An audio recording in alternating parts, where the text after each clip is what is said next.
أوصيكم إخواني ونفسي أولا بتقوى الله تعالى وطاعته. يقول مولانا في محكم كتابه العزيز الحكيم: فما أوتيتم من شيء فمتاع الحياة الدنيا وما عند الله خير وأبقى للذين آمنوا وعلى ربهم يتوكلون والذين يجتنبون كبائر الإثم والفواحش وإذا ما غضبوا هم يغفرون والذين استجابوا لربهم وأقاموا الصلاة وأمرهم شورى بينهم ومما رزقناهم ينفقون والذين إذا أصابهم البغي هم ينتصرون وجزاء سيئة سيئة مثلها فمن عفا وأصلح فأجره على الله innahu la yuhibbu zalimin. Ndugu zangu katika imani, nakuhusieni baada ya kuihusia nafsi yangu kumcha Allah subhanahu wa ta'ala na kuwa watiifu kwake, kwa sababu kumcha Allah na kutii maagizo yake ndiyo siri ya matumizi mema ya wakati wetu huu wa duniani wa mtihani, ambayo itatupeleka kwenye mafanikio na maisha mema ya milele baada ya kuondoka hapa. Takwa Allah ndiyo lengo kuu la kila mu'min, kwamba ndicho kitu kitakachomsaidia baada ya kuondoka kwenye maisha haya awe ni mwenye neema na maisha mazuri ya milele kwenye ulimwengu ujao. Ndugu zangu katika imani, nimesoma aya za Qur'ani ziko kwenye sura ya 42, Suratu Shura, ni aya ya 36 mpaka 40. Kuna maagizo ya Mola wetu Azza wa Jalla, anasema: fama utitum min shay'in, munachopewa chochote au chochote mnachopewa hapa duniani, famata'ul hayati dunia, ni kitu cha starehe ndogo tu ya mpito kwenye maisha yenu ya dunia. Hata ukijiona wewe utajiri sana au ukajisikia una mamlaka hapa duniani, vitu hivyo ukipekua vizuri utakuta wako waliokuzidi. Wamekuzidi madaraka, wamekuzidi mali, wamekuzidi kila kitu. Lakini hata hao waliokuzidi, madam ni binadamu, wanahusika na maneno haya. Chochote mtakachojisikia mmepewa ni matumizi madogo sana ya maisha ya dunia, ni kitu cha mpito tu. Wama inda Allahi, na yaliyoko kwa Allah, khairun wa abqa, kwa Allah kuna yaliyo bora zaidi kuliko haya mnayopewa duniani. Na yaliyoko kwa Allah ni ya kubakia milele, ya hapa yanaondoka. Hapa kuwa hai lakini utakufa, huko hakuna kufa. Hapa kuwa tajiri lakini utafilisika, maana siku utakayofumba jicho unakufa, utajiri wako wote sio wako tena. Watachukua warithi, kama huna warithi watanyang'anya, wenye uwezo wa kunyang'anya watatumia, na hunufaiki na chochote kwenye mali yako ulioiacha hapa duniani. Kwa hiyo bado ni kitu cha upuuzi tu. Lakini kilichoko akhera mbele ya Mola wako ni bora zaidi kuliko cha hapa, na halafu cha huko kinadumu milele. Lilladhina amanu wa ala rabbihim yatawakkalun. Lakini manufaa ya akhera ambayo ni ya uhakika na ya kudumu, haya ni kwa ajili ya watu waliokuwa duniani wana imani, walioitendea mema na waliishi kwa kumtegemea muumba wao. Tunajifunza hapa kitu bora zaidi chenye umuhimu wa kwanza katika maisha ya mtu haya ya dunia, ni maarifatullahi, kumjua Mola wake, na baada ya kumjua akatengeneza muamala mzuri yeye kama kiumbe na muumba wake. Ndiyo jambo la msingi.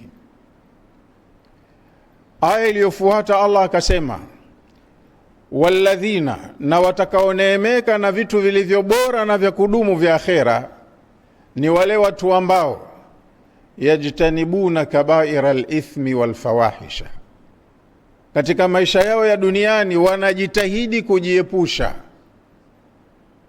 wanajitahidi kujiepusha na makosa makubwa makubwa. Kabairul ithmi, madhambi makubwa, ni yale ambayo kwenye Qur'ani moja kwa moja yametangaziwa adhabu kwa mwenye kuyafanya. Hata kama wewe utalidharau ulione dogo, lakini madam Allah kasema hili atakayefanya nitamuadhibu, hilo ni kabir minal kabair. Sisi huwa tunayadogosha mambo tukayaona ya kawaida. Usizini tukazini, usidhulumu tukadhulumu, usiibe ukaiba, chonde usidhulumu nafsi, usiue we ukaua. Unaona ni jambo la kawaida na unafanya ukalirudia, lakini haya ni katika makosa makubwa yenye kuangamiza. Watu wema hujitahidi kuavoid makosa kama haya aliyowasifu Allah kwenye aya hizo. Anasema walladhina yajtanibuna kabaira al-ithmi, watu watakaofaulu kupata maisha mazuri ya milele ni wale ambao duniani wanajitahidi kujiepusha na makosa makubwa na dhambi. Makosa na dhambi, kabaira al-ithmi wal fawahisha. Fawahish ni matendo machafu ya kitabia kama zinaa na ndugu zake. Kwa hiyo muumini aliyefanikiwa anaonekana kwenye tabia yake hapa duniani, maisha anayoishi, anajua kupanga na kuchagua, hili linanifaa anafanya, hili ni tatizo anaachana nalo. Lakini pia katika sifa yao nyingine aliyowasifu Allah watu kama hawa, yajtanibuna kabaira al-ithmi wal fawahish wa idha ma ghadibu, wanapokasirika. Maana wanakasirishwa duniani, huwezi kuepukana na tatizo hilo. We utaishi kwa raha, useme simuudhi mtu, lakini yatakufika maudhi kutoka kwa watu. Sasa watu wema ni wale ambao wakikasirishwa hum yantasirun, wanajitetea. Kuna kukasirishwa kwengine ukavumilia inakuwa bora, lakini kukasirishwa kwengine kurejesha inakuwa bora. Na hili kwa mumin lazima awe na elimu nalo, anajua lipi nikisubiri inakuwa ni kheri, kwa sababu nitaepusha madhara na nitakuwa mimi niko salama. Lakini kuna mengine ukisema uyavumilie, madhara yanaongezeka na sio lengo. Waumini wameambiwa wajitahidi katika maisha ya hapa kuwa ni kama volunteer, wajitahidi kuwafanya watu wengine waishi kwa amani, wawe salama, wasidhuriwe, wasidhulumiwe. Kwa hiyo kuna mambo, kisasi ni muhimu, kwa sababu ukifanya hivyo unazuia dhara ambayo ilitegemewa iwe endelevu. Kama kuna watu wanadhulumiwa na nyinyi mnao uwezo wa kuwanusuru, hamkuwanusuru, nyinyi mnabeba kosa. Kwa hiyo ndo maana Allah akasema walladhina idha ma ghadibu hum yantasirun, wale ambao wanapokasirika baada ya kukasirishwa huwa wanajitetea kwa kupunguza au kuondosha yale ambayo yanawakasirisha wao na watu wengine. Walladhina stajabu li rabbihim, watu wema ni wale ambao kuna maagizo mengi wamepewa kutoka kwa Mola wao, wao wanaitika maagizo hayo, wanayatendea kazi. Sio kama sisi tunasoma Qur'ani au tunasomewa, ina amri, ina makatazo, hatuamrishiki kwa lolote katika tulioamrishwa, wala hatukataziki kwa lolote katika tuliokatazwa. Sisi tunajitoa katika hao wenye kusifiwa hapo. Watu wema wenye hadhi mbele ya Allah, istajabu li rabbihim, wanakuwa ni waitikiaji wa amri na maagizo ya Mola wao.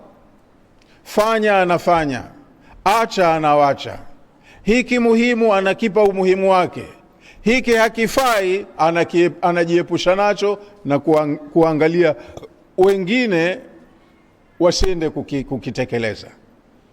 Kuamrisha mema ni kwamba kuna mambo mazuri yanahitajika yawepo, tunatakiwa tuhamasishane, tuyatende, yawepo yale yanayotakiwa. Anayetaka ni Allah.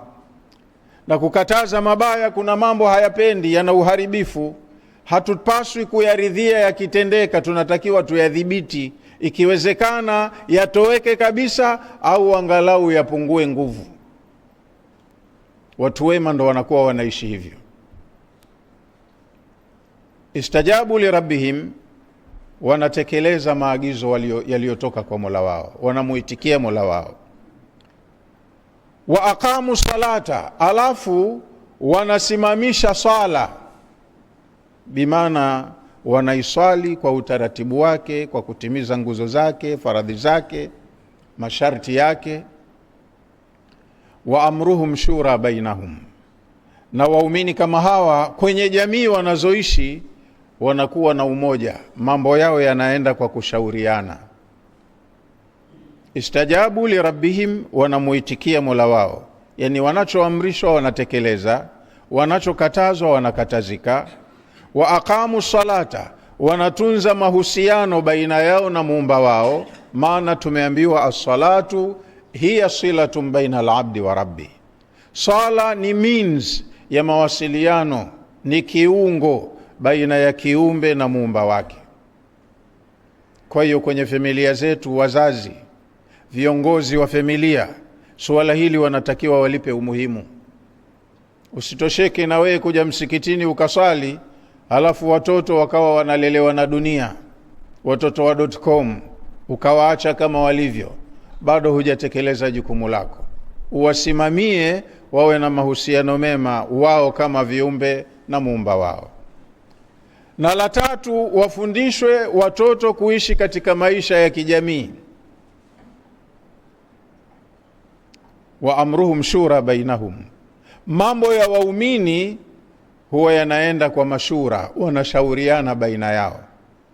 Si masala ya kama kila mtu hukaa kabuni atakacho akafanya kwa wakati wake, asiwafikiane na wengine. Tunatakiwa tuwe na nidhamu ya kusimamia mambo yetu ya kijamii yawe kwenye uniformity. Na ili hili lipatikane, lazima tuwe tunaishi kwenye maisha ya bai'a, tuwe tuna kiongozi. Wakati huo wa mwanzo wa ujinga, Allah alipoleta mtume wake, mtume alikuwa kama kaja kuleta mabadiliko, kaleta utaratibu mpya wa maisha. Kwa hiyo yoyote aliyemwamini mtume anakuwa yeye kapeleka mkono wa bai'a, kampa mkono wa bai'a na ahadi ya kwamba mimi ni mfuasi wako, nitakusikiliza na kukutii.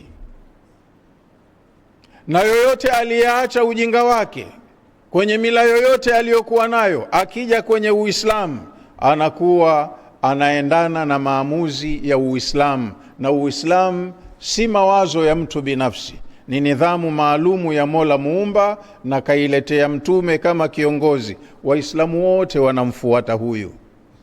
Na ndio maana mtume akaonya kwa kusema, mamata, mtu yoyote katika Waislamu atakayekufa, walaisa fi unuqihi bai'a, akawa shingoni mwake kajivua na bai'a, anaishi kama mtu huru, haongozwi na yoyote, hayupo kwenye community ya Kiislamu, mata mitatal jahiliya, huyu mtu atakufa kifo cha kijahilia, haisabiwi kuwa ni katika Waislamu. Na hadithi kama hizo ziko nyingi sana. Man lam yahtamma bi amri almu'minin au almuslimin, yoyote yule ambaye hayapi umuhimu mambo ya Waislamu, katengana na jamii yake, falaisa minna, mtume asema huyo si katika sisi, si miongoni mwetu. Kwa hiyo Uislamu ni kama jamii moja, kama familia moja, inaishi chini ya kiongozi mmoja, na watu wote wanaenda wakiwa wana dira, wana sera, wana kila kitu. Amruhum shura bainahum, mambo yao yanakuwa ni shura baina yao. hata kama tuna kiongozi, huyo kiongozi wetu mkuu Mtume sallallahu alaihi wasallam kaambiwa kwenye maamuzi ya masala ya kijamii lazima aweke shura, ashauriane na masahaba wake. Wakati masahaba kaja kuwakuta kwenye ujahilia, na yeye ndiye aliyewafunza ustaarabu. Lakini kwenye jamii watu huwa wana skill zao, kila mmoja anakuwa ni mweledi kwenye anga zake. Unapokusudia kuzungumza suala la kilimo, lazima ushauriane na wakulima, ndo utapata ufanisi wa maamuzi yako. Kama unazungumzia suala la uvuvi na we ni kiongozi tu, hata bahari huijui, lazima ushauriane na wataalamu wa fani hiyo. Wako watu hiyo ndo kazi yao, kama wamezaliwa huko, wamekulia huko. Unazungumzia masala ya biashara na we si mweledi wa kila kitu kwenye biashara, lazima upate ushauri wa wafanya biashara. Kwa hiyo Mtume alikuwa na uwezo mkubwa sana wa kukusanya vipaji vingi vya wakati mmoja, na akamtumia kila mtu kwa mujibu wa elimu yake. Kwa hiyo ndo faida ya shura, ndugu zangu.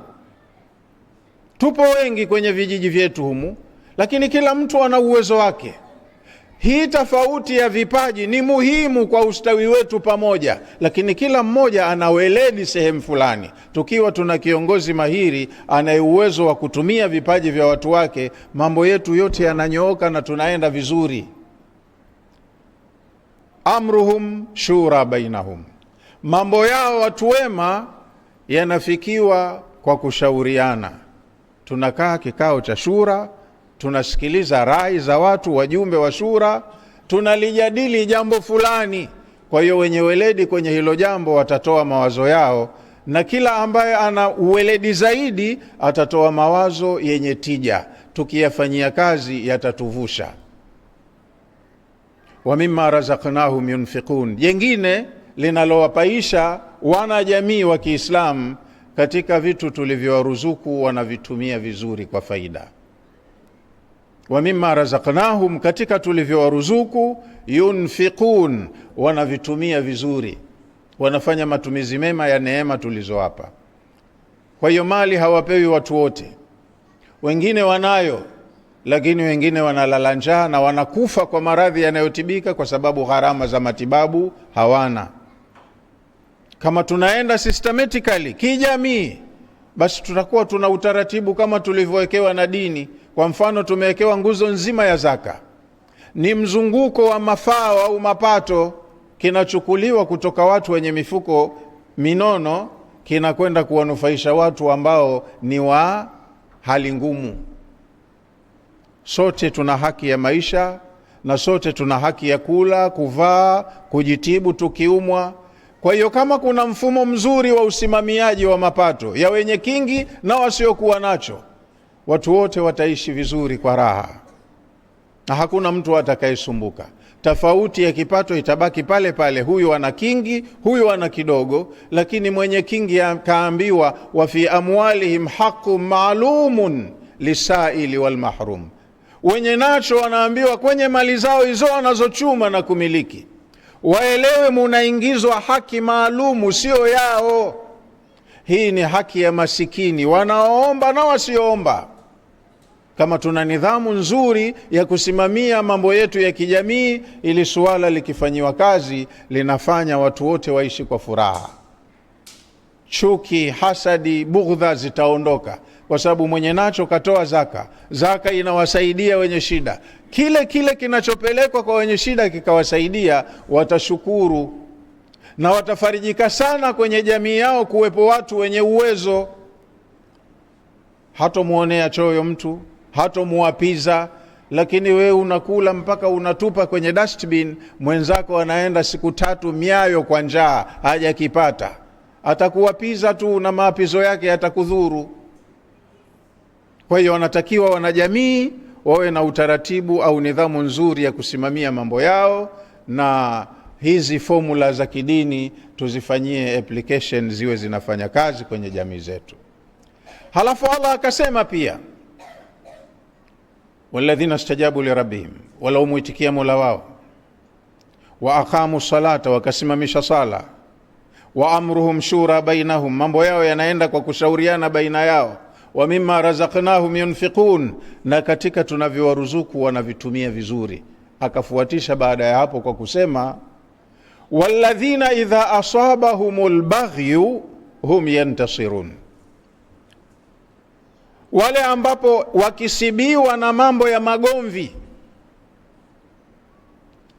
chuki za watu zimewadhuru, wanakuwa na nguvu ya kujitetea, na wanaitumia nguvu yao kwa kujitetea, wanajinusuru.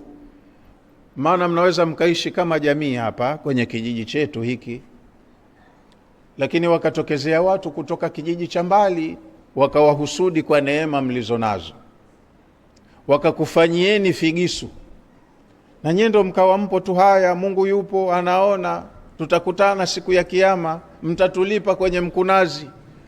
Maisha hayatokuwa mazuri, mtadharauliwa na mtanyanyaswa, mtadhulumiwa siku zote. Lakini mnatakiwa lazima mtengeneze mfumo wa kujilinda.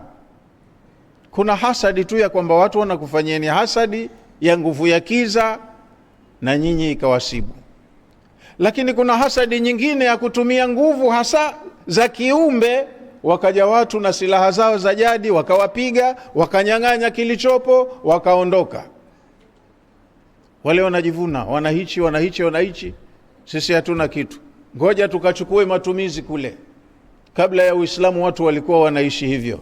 Sasa Uislamu umewapa ruhusa watu kujitetea au kujilinda na mambo kama haya, maafa kama haya. Wakidhulumiwa wanajinusuru. Yani Allah mwenyewe kaidhinisha hilo.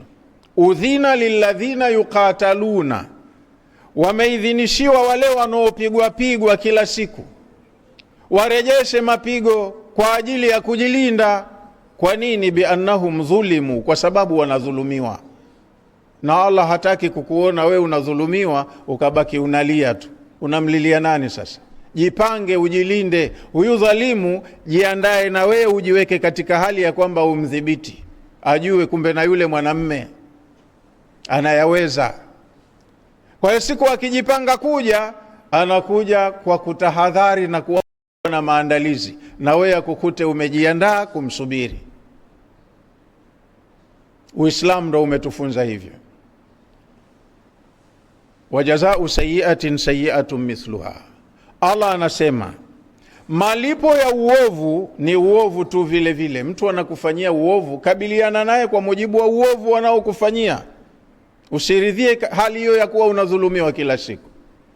Faman afa wa aslaha, lakini atakayesamehe, kadhulumiwa lakini asema hajanidhuru kitu, kwa hili navumilia, kuvumilia itakuwa ni bora zaidi. Wa aslaha, akafanya vyema badala ya maovu aliyofanyiwa, fa ajruhu ala Allah, mwenye kuliweza hili atapata ujira wake kwa Allah subhanahu wa ta'ala. Yani wamekuja watu kufanya dhulma hapa, lakini tukasema tukilipiza maafa yatakuwa makubwa zaidi, madhara yataongezeka, bora hili tulinyamazie, tuachie Allah subhanahu wa ta'ala. Halafu badala ya maovu tuliyofanyiwa sisi tukatengeneza mrejesho mzuri wenye tija kwetu na kwa maadui zetu. Anayeweza kufanya hivi, fa ajruhu ala Allah, atapata malipo yake kwa Allah. Kwa sababu kule kupigana sio lengo. Lengo ni kufanya watu waishi kwa amani, kwa furaha, na kurejesha dhuluma, radul madhalim, ndo lengo. Sasa mkihisi hapa tukirejesha matatizo ndo tunayaongeza, dawa ya hapa bora kukomaa, kuvumilia, na inshallah tutajipanga kujizuia na uhalifu mwingine. Watakayeweza kufanya hivyo, hili ni jambo zuri zaidi na ujira wao uko kwa Allah. Innahu la yuhibbu dhalimin, hakika Allah hawapendi madhalimu. Ndugu zangu, hizo ni aya kuanzia 36 mpaka 40, aya 5 hizo zinatufunza umakini na weledi wa kutengeneza vizuri maisha yetu ya kijamii, sisi na familia zetu na vizazi vyetu, na tuishi hapa duniani kwa amani, na tukiwa tuko kwenye ridhaa ya Allah subhanahu wa ta'ala. Na baada ya kuondoka huko, methodi ya maisha tulioitekeleza hapa inakuwa ni sehemu nzuri sana ya malipo kwenye amali zetu. Kila tutakachokifanya kwa kufuata utaratibu kinakuwa ni amali njema, na madam tumefanya amali njema tutakuta malipo yake kwa Allah siku ya malipo. Ayuha al-ikhwatu al-amajid, inna Allah tabaraka wa ta'ala yaqul wa biqawlihi yahtadi al-muhtadun wa idha quri'a al-Qur'anu fastami'u lahu wa ansitu la'allakum turhamun. وقال عز من قائل عليم فإذا قرأت القرآن فاستعذ بالله من الشيطان الرجيم. أعوذ بالله من الشيطان الرجيم. والمؤمنون والمؤمنات بعضهم أولياء بعض يأمرون بالمعروف وينهون عن المنكر ويقيمون الصلاة ويؤتون الزكاة ويطيعون الله ورسوله أولئك سيرحمهم الله إن الله عزيز حكيم.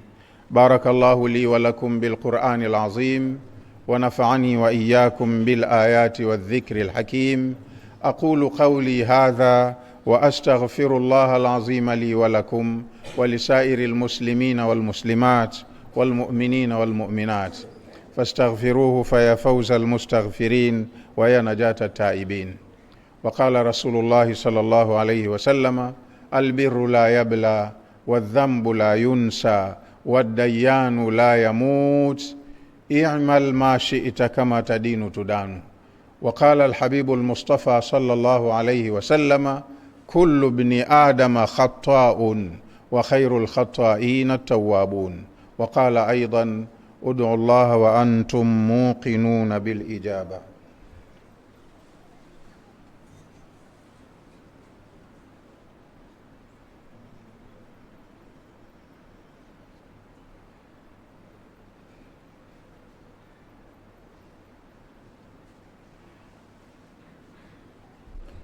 الحمد لله رب العالمين والصلاة والسلام على أشرف الأنبياء والمرسلين وأشهد أن لا إله إلا الله وحده لا شريك له وأشهد أن محمدا عبده ورسوله أرسله الله بالهدى ودين الحق ليظهره على الدين كله ولو كره المشركون.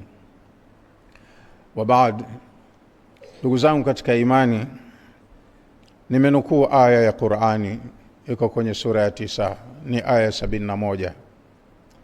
Allah amesema walmu'minuna walmu'minatu, na waumini wanaume na wanawake.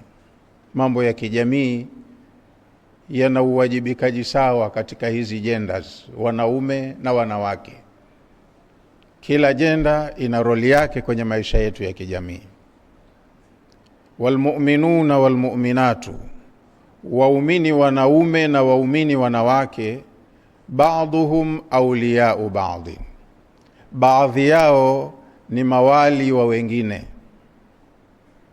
wanategemeana na wanadira sera na muongozo kwenye maisha yao ya kijamii.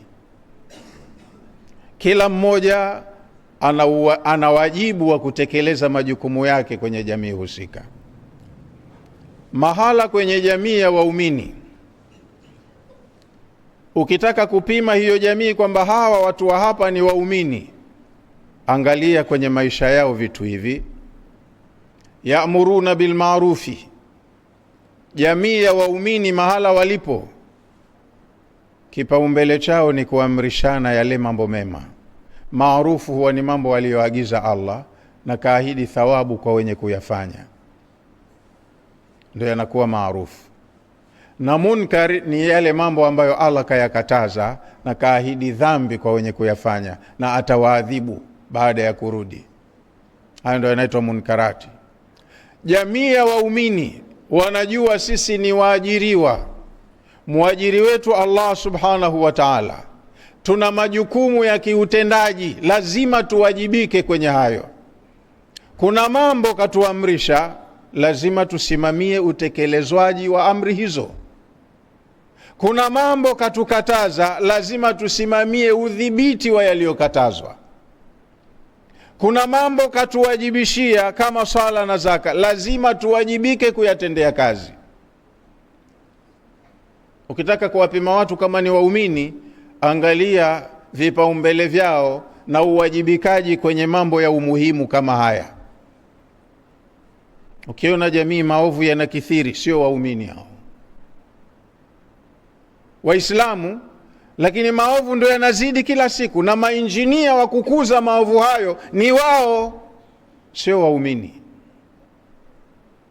Lakini jamii ya waumini wanajua tuna mambo tumewajibishiwa, kuna mambo tumeagizwa, yaamuruna bilmaarufi, wanayaamirisha yale mambo mema walioamrishwa, na wao wanayasimamia. Kwa hiyo ili tuwe waumini, tuwe makini kwenye anga hiyo, tuyasimamie yale ambayo Allah anataka jamii yetu kike kiume ishiriki katika kuyasimamia, yawe implemented, yatekelezwe. Wayanhauna anil munkar, na jamii ya waumini kike kiume wanakataza yale maovu yaliyokatazwa. Wanasema hapa kwetu mambo haya hatuyakubali, hayaruhusiwi. Utajiridhisha hii jamii wenyewe waumini kweli. Wayuqimuna salata, jamii ya waumini sala ni kipaumbele. Ikifika wakati wa sala, muadhini akinadi adhana, wanajua ni wakati wa kutekeleza wajibu huu, wote wanakuwa kwenye sehemu husika. Yani utashangaa msikiti wetu huu na eneo ambalo linahudumia watu wake wote wangelikuwa wanashiriki swala, asubuhi huu ungekuwa hautoshi, maana watu ndo wamelala nyumbani. Eti tunao watoto washafikia umri, wanastahiki kusali, wanatakiwa waje hapa, lakini alfajiri ndo tunasali hapa watu 10, 15. Hao wengine wote wako wapi sasa hivi? Kazini, hawajenda. Lakini suala hili halimo katika akili zao, si wajibu kwao, na hakuna inayemuuma kuona amri hii muhimu haitekelezwi. Waumini mahala walipo, alama za kuonyesha ni waumini, yaamuruna bilmaarufi, wanaamirisha yale mema yaliyotakiwa, wanayasimamia yatendwe. Wayanhauna anil munkari, na wanayadhibiti, wanayakataza yale maovu. Haya tumekatazwa, hatutaki kuyaona hapa kwetu. Wayuqimuna salata, na wanasimamisha sala, inatekelezwa kwa wakati wake na kwa taratibu zake stahili. Wayutuna zakata, na wanasimamia vizuri zoezi la zaka.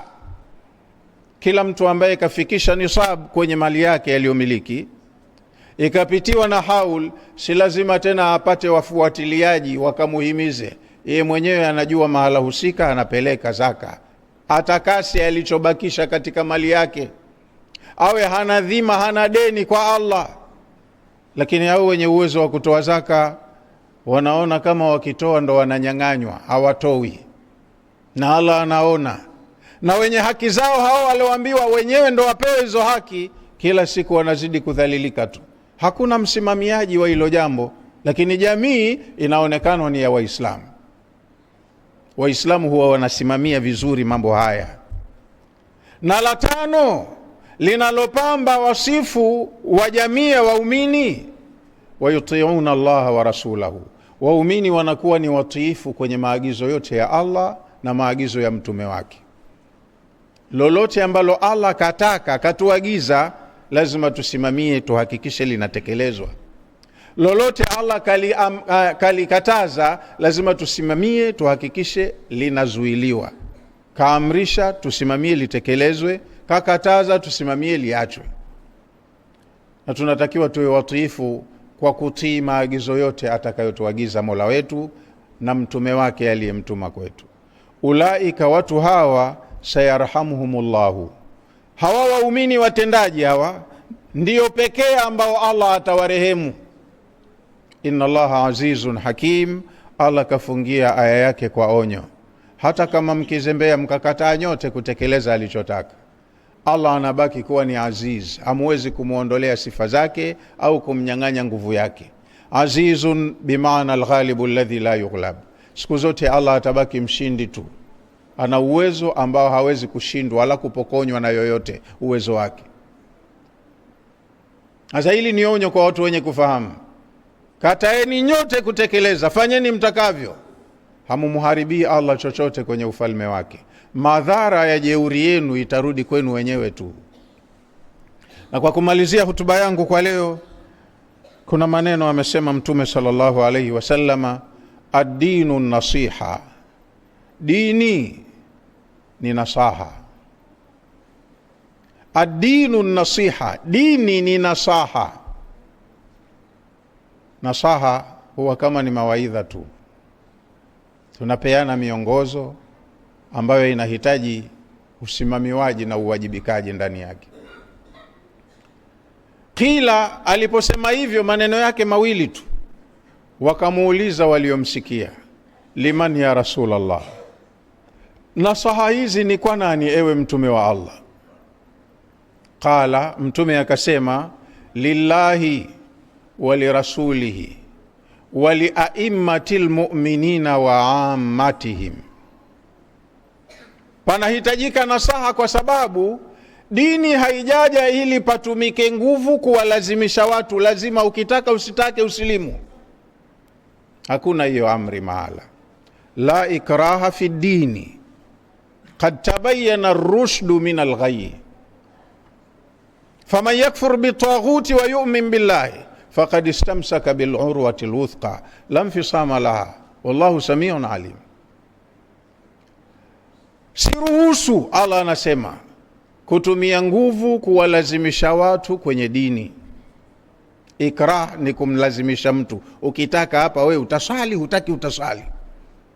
Hapa kwetu hatutaki kuishi mtu kafiri, ukitaka utasilimu, hutaki utasilimu, au ondoka. Haiko hivyo, dini haiko hivyo. Hata kafiri anaishi kwenye community ya Waislamu, awe na nidhamu tu, asikoroge mipango yao. Akikoroga mtakuwa mna right ya kusema huyo hatufai, si mtu mwema. Lakini kama mtu ana adabu yake, anabaki na ukafiri wake, atafanya ibada zake kwa mila yake, hamtakiwi, hamna ruksa ya kumlazimisha kwa nguvu. Sasa ndo maana mtume akasema, ad-dinu, dini kama mwenendo wa maisha, nasihatun, ni nasaha. Patumike sana lectures, mnajadili mambo kwa hoja. Huyo analeta hoja zake na wewe unaleta hoja zako. Watakaosikiliza conversation yenu watakuwa na akili zao, wanao uwezo wa kuangalia uzito wa hoja, nani hoja zake zina nguvu kuliko mwingine. Mtu yuko huru kuchagua apendacho. Kwa hiyo nasaha ndo hapa inachukua nafasi yake. Wakamuuliza, hasa hizi nasaha kwenye dini zinaenda kwa nani? Na dini ni mwenendo mzima wa maisha yetu. Akasema, lillahi wa lirasulihi wa liaimmatil mu'minin wa ammatihim. Nasaha ni kwa upande wa Allah, yale anayoyataka Allah tunasihiane. Tunajenga hoja za kuthibitisha Mungu yupo, wakati wengine wana hoja za kuthibitisha hayupo. Na wengine wasema hata kama yupo na mambo yake huko kwenye ulimwengu mwingine mbinguni, hapa mambo ya hapa hayamuhusu. Sasa mnazungumza vizuri kama Allah alivyosema, wajadilhum billati hiya ahsan. Mkijadiliana na hawa watu makafiri, tumieni lugha nzuri, jadilianeni nao vizuri. Maana mkikurupuka, wao hawachagui maneno ya kusema, watatukana tu, watazidi kuudhi, wamtukane mpaka na huyo Mola wenu. La tasubbu alladhina yad'una min duni Allah, msiwatukane watu wanaoabudia visivyokuwa Allah. Ni aya na hiyo pia. Mkifanya hivyo, fayasubbu Allah adwan bighairi ilmi, mtawapa na wao fursa ya kumtukana Allah bila ya kujua wasemacho. Kwa hiyo kitu muhimu na cha msingi, ad-dinu nasiha, dini ni nasaha. Liman, munasihiane kwenye mambo yaliyo kwenye haki za Allah, amri zake, makatazo yake, ahadi zake, maonyo yake na kila kitu. Wali rasulihi, ayo mambo ya Allah hakuna yote ambaye angeyajua bila ya kupitia mjumbe aliyetumwa kama instructor, mwalimu kwetu ni mtume wa Mungu. Kwa hiyo hata na haya ya mtume, kasema hivi, kaongoza hivi, tunanasihiana tu, huwezi kumlazimisha mtu. Wali aimmatil mu'minin, na viongozi wanaoongoza jamii za waumini, na wao pia huwezi kuwa komandi, maana wao maneno yao sharia. Alladhina ghalabu ala amrihim, watu wakishaitwa viongozi wao siku zote kwenye mambo yao lazima washinde tu. Sasa wewe utatumia mbinu gani uwalazimishe utakacho? Ni nasaha tu kwamba kiongozi na wewe ni Muislamu mwenzetu, Mola wetu hapa kataka hivi na mtume jambo hili alisimamia hivi, faida ya jamii pana itapatikana tu kwa kufanya hivi. Ni nasaha tu. Wa ammatihim, na nasaha kwa jamii nzima ya watu wote.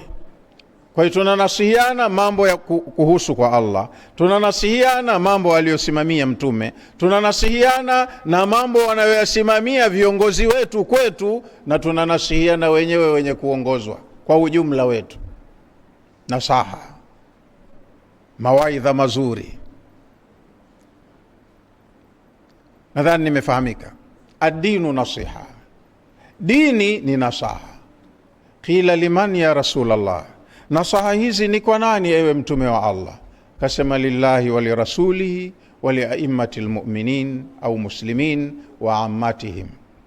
Tunanasihiana kwenye mambo upande wa Allah, tunanasihiana kwenye mambo ya muongozo wa mtume, tunanasihiana kwenye miongozo ya wakubwa wetu, viongozi wetu, na tunanasihiana kwenye mambo yetu ya kijamii kwa upana wake na kwa ujumla wake yanayotuhusu. Katika nasaha wako wenye muono watayaona yenye manufaa tutapojadiliana. Yakipata wasimamiaji wazuri, yakisimamiwa, faida yake itakuja kwetu sote. Ayuha al-ikhwatul amajid, inna Allah tabaraka wa ta'ala amarakum bi amrin bada'a fihi bi nafsihi wa thanna bil malaikati al-musabbihati bi qudsihi wa thalatha bikum ayuha al-mu'minuna min barriyati jinnihi wa insihi. فقال تعالى مخبرا وآمرا إن الله وملائكته يصلون على النبي يا أيها الذين آمنوا صلوا عليه وسلموا تسليما اللهم صل على محمد وعلى آل محمد كما صليت على إبراهيم وعلى آل إبراهيم وبارك على محمد وعلى آل محمد كما باركت على إبراهيم وعلى آل إبراهيم إنك حميد مجيد. ربنا آتنا في الدنيا حسنة وفي الآخرة حسنة وقنا عذاب النار. ربنا وأوزعنا أن نشكر نعمتك التي أنعمت علينا وعلى والدينا وأن نعمل صالحا ترضاه وأصلح لنا في ذرياتنا إنا تبنا إليك وإنا من المسلمين. اللهم ربنا اهدنا بهداك واجعلنا ممن يسارع في رضاك ولا تولنا وليا سواك ولا تجعلنا ممن خالف أمرك وعصاك. اللهم اجعلنا هداة مهتدين ولا تجعلنا ضالين ولا مضلين، سلما لأوليائك وحربا لأعدائك. نحب بحبك من أحبك ونعادي بعداوتك من خالفك من خلقك. ربنا هذا الدعاء ومنك الإجابة وهذا الجهد وإليك التكلان ولا حول ولا قوة إلا بالله العلي العظيم. ربنا ألف بين قلوبنا وأصلح ذات بيننا واهدنا سبل السلام ونجنا من الظلمات إلى النور برحمتك يا عزيز يا غفور. ربنا جملنا بالعافية والسلامة وحقق لنا التقوى والاستقامة وأعذنا من موجبات الندامة إنك سميع الدعاء. ربنا اغفر للمؤمنين والمؤمنات والمسلمين والمسلمات الأحياء منهم والأموات برحمتك يا أرحم الراحمين. عباد الله، إن الله يأمر بالعدل والإحسان وإيتاء ذي القربى وينهى عن الفحشاء والمنكر والبغي يعظكم لعلكم تذكرون. اذكروا الله العظيم الجليل الكريم يذكركم واشكروه على نعمه يزدكم وأقم الصلاة إن الصلاة تنهى عن الفحشاء والمنكر ولذكر الله أكبر والله يعلم ما تصنعون. أقيموا صفوفكم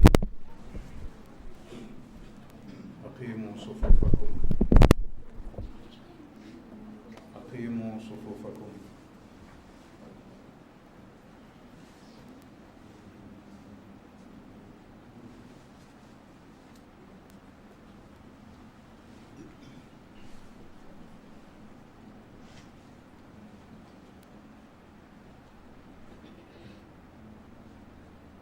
الله أكبر.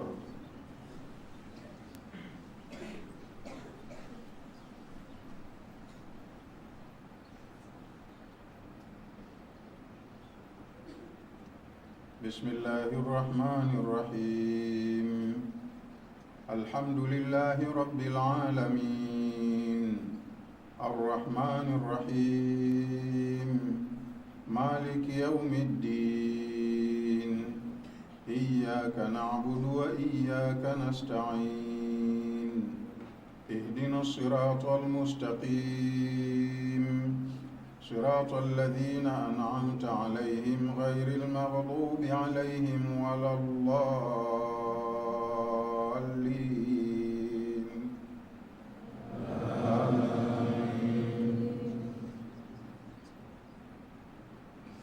إذا السماء انفطرت، وإذا الكواكب انتثرت، وإذا البحار فجرت، وإذا القبور بعثرت، علمت نفس ما قدمت وأخرت.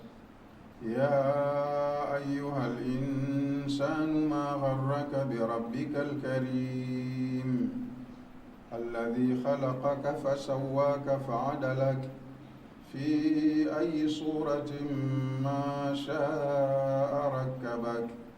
كلا بل تكذبون بالدين، وإن عليكم لحافظين كراما كاتبين يعلمون ما تفعلون.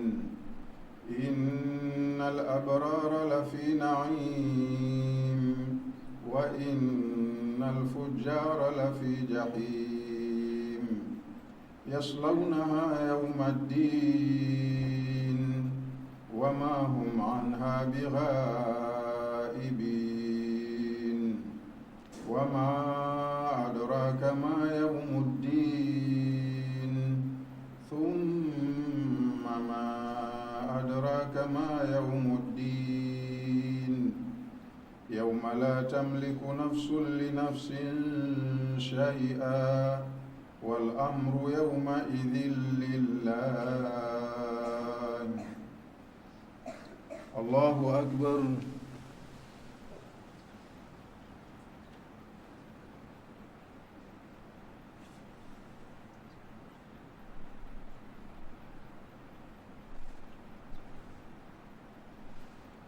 سمع الله لمن حمده.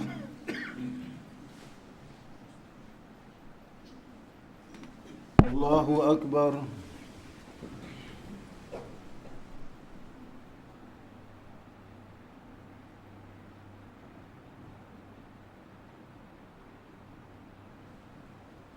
الله أكبر.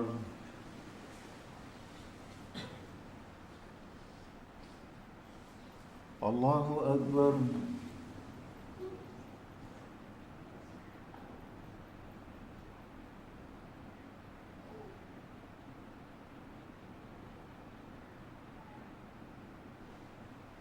الله أكبر. بسم الله الرحمن الرحيم. الحمد لله رب العالمين، الرحمن الرحيم، مالك يوم الدين، إياك نعبد وإياك نستعين، اهدنا الصراط المستقيم، صراط الذين أنعمت عليهم غير المغضوب عليهم ولا الضالين.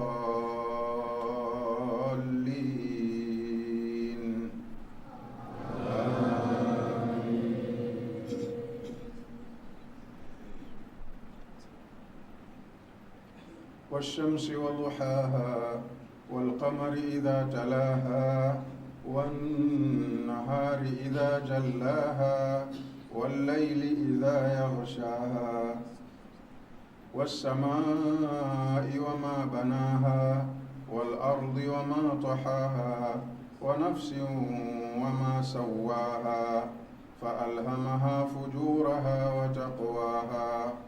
قد أفلح من زكاها وقد خاب من دساها كذبت ثمود بطغواها إذ انبعث أشقاها فقال لهم رسول الله ناقة الله وسقياها فكذبوه فعقروها فدمدم عليهم ربهم بذنبهم فسواها ولا يخاف عقباها. الله أكبر.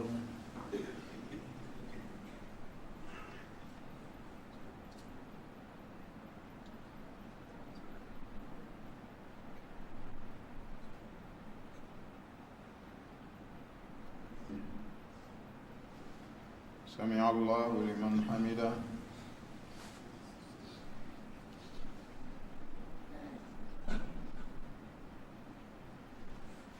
الله أكبر.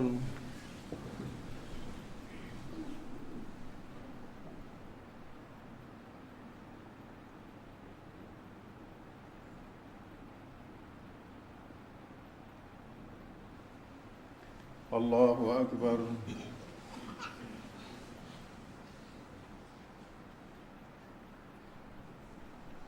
الله أكبر.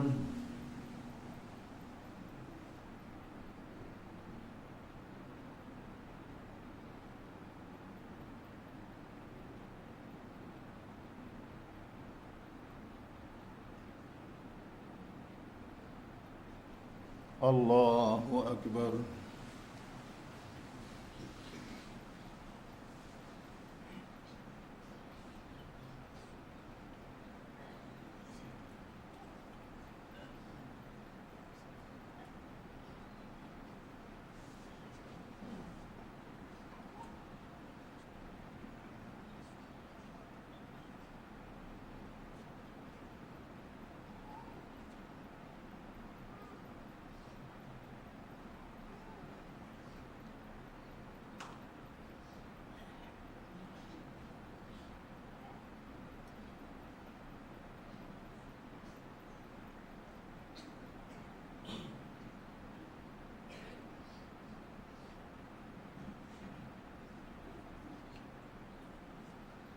السلام عليكم ورحمة الله.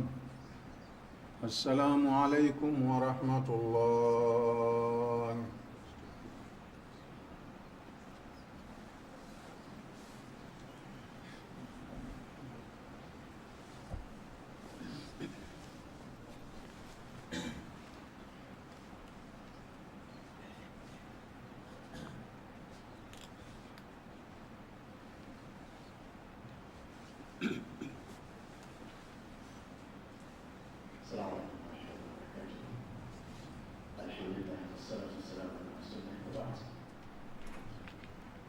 Kwanza